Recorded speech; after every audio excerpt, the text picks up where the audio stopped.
Our next guest was honored last night at a reception with one of the first ever Bluegrass Institute Defending Liberty Awards. He is well deserving of it.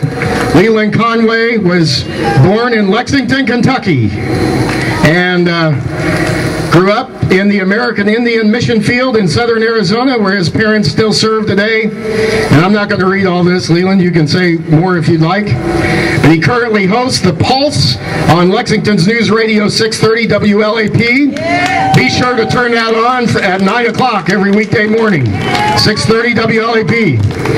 And he writes a weekly column for several newspapers and websites. Leland is also co-founder and executive editor of one of the state's biggest and best political news sites, conservativeedge.com. He's here. His favorite quote from Thomas Jefferson: "All tyranny needs to gain a foothold is for people of good conscience to remain silent."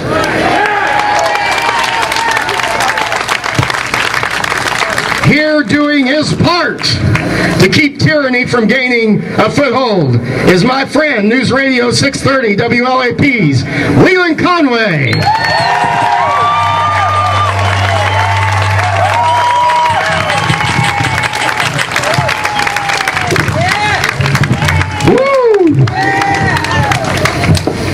You know, I just saw the global warming police. I don't know who's responsible for printing out this tax code, but they're coming to get you. That's a lot of paper right there. Oh, man.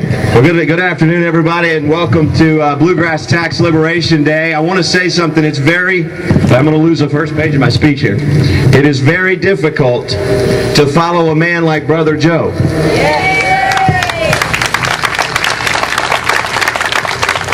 First of all, he's been preaching since he was 14.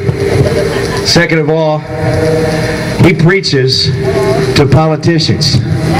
God bless him. But third of all, if there are any other veterans in the audience today, I want you to raise your hand. And we need to thank Brother Joe, who has taken a bullet for our freedom to gather here at Applebee's Park in Lexington, Kentucky, and do what we're doing today. God bless you, Brother Joe. God bless you, all you veterans out there. Thank you for what you do.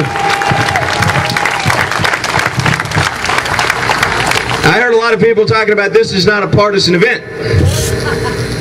And I beg to differ respectfully. And here's what I mean. It's not a Republican event.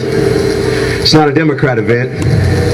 My gosh, it's an American event. Look at all that. That's what I'm talking about. Now we got, my producer Aaron is here. Where are you, buddy? There he is. He's got about 6,000 bags, tea bags, from the very first one of these events in his office. And folks, we got some work to do, okay? I mean, it's fun to get out here and get riled up and give our speeches and stand out here and cheer, and you got some great signs, but we got some work to do. And we're going to take these tea bags to Frankfurt, and I want all of y'all to come with me, and we're going to give them to Republican Senate Leader David Williams and Greg Stumble on the Democratic side, and we're going to tell them to quit doing deals and spending our money behind closed doors.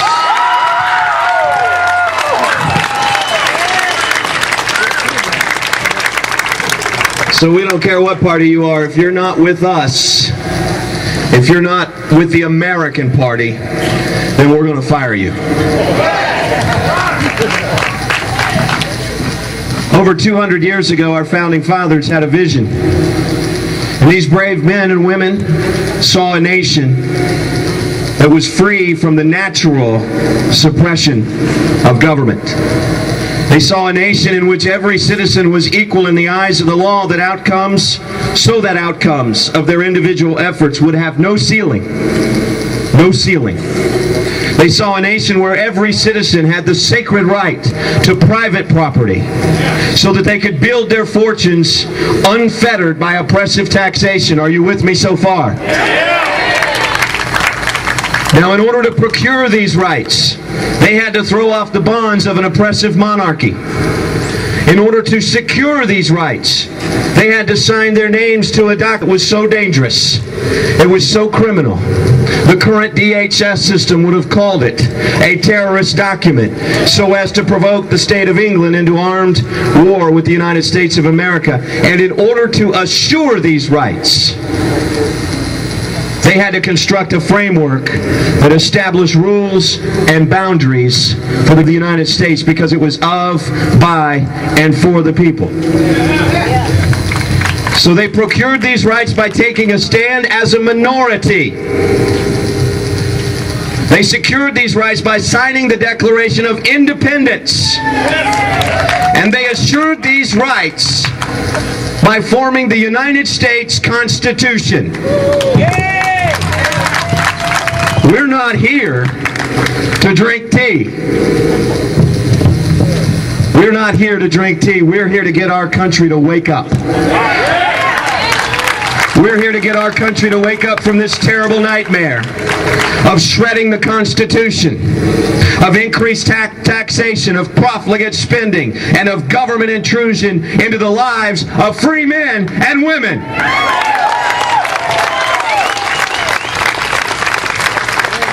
Now the media doesn't understand this. They don't understand. They just cut you off. Don't need a microphone. I just get a little loose on my leash every now and then. The media doesn't understand us, folks. They don't understand this movement. They try to simplify it. They try to give us bad names. They say we're racists. They say we're extremists. They say we're terrorists. I got a feeling we need to tell them who we really are. Are you ready, ladies and gentlemen, to tell them who we are?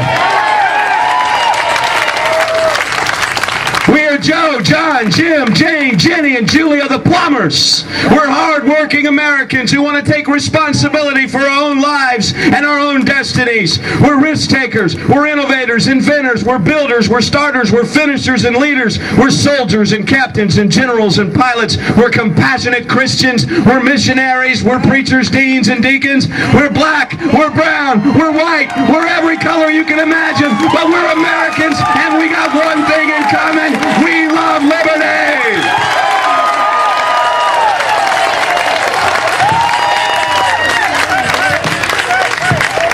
Yes!